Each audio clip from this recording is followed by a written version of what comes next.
শরীয়তপুরের নড়িয়া উপজেলার চামটা ইউনিয়নে এলাকাবাসীর সহায়তায় 1 কেজি 430 গ্রাম গাঁজাসহ 3 জন মাদক কারবারিকে আটক করা হয়েছে।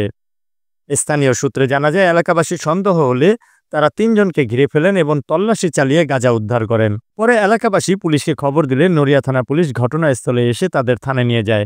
আটককৃতরা হলেন ভেদরগঞ্জ উপজেলার কোরালতলী গ্রামের আরশাদ আলী শেখের ছেলে আক্তার শেখ, একই উপজেলার গুড্ডা 7 নং ওয়ার্ডের আজাদ হাওলাদারের ছেলে অপু হাওলাদার এবং লাকাত্তা গ্রামের কুদ্দুস সর্দারের মেয়ে জ্যোৎস্না আক্তার।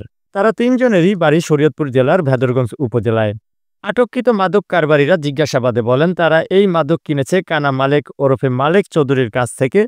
মালেক তার ভাগিনা বিপ্লব হাওলাদারের মাধ্যমে মাদকগুলো তাদের কাছে পাঠিয়েছেন। এ বিষয়ে নড়িয়া থানার ভারপ্রাপ্ত কর্মকর্তা ওসি আসলাম উদ্দিন জানান, আটককৃত 3 জনের কাছ থেকে 1 কেজি 430 গ্রাম গাঁজা ও একটি মোটরসাইকেল উদ্ধার করা হয়েছে।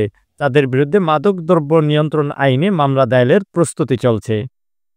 গতরাতে আমরা চামটা এলাকায় গোপন সংবাদের ভিত্তিতে অভিযান পরিচালনা করে স্থানীয় জনসাধারণের সহায়তায় 3 জন মাদক ব্যবসায়ীকে আটক করেছে এবং তাদের কাছ থেকে অনুমান 1.5 কেজি গাঁজা আটক করেছে, যার আনুমানিক বাজার মূল্য প্রায় 40,000 টাকা। তো এই বিষয়ে আমরা তাদের বিরুদ্ধে মাদক দ্রব্য নিয়ন্ত্রণ আইনে নিয়মিত মামলা রুজু করছি এবং তাদের সাথে একটি মোটরসাইকেল ছিল। এই গাঁজা বা মাদক আনানোর কাজে যেটা ব্যবহৃত হয় সেটাকে আমরা জব্দ করেছি।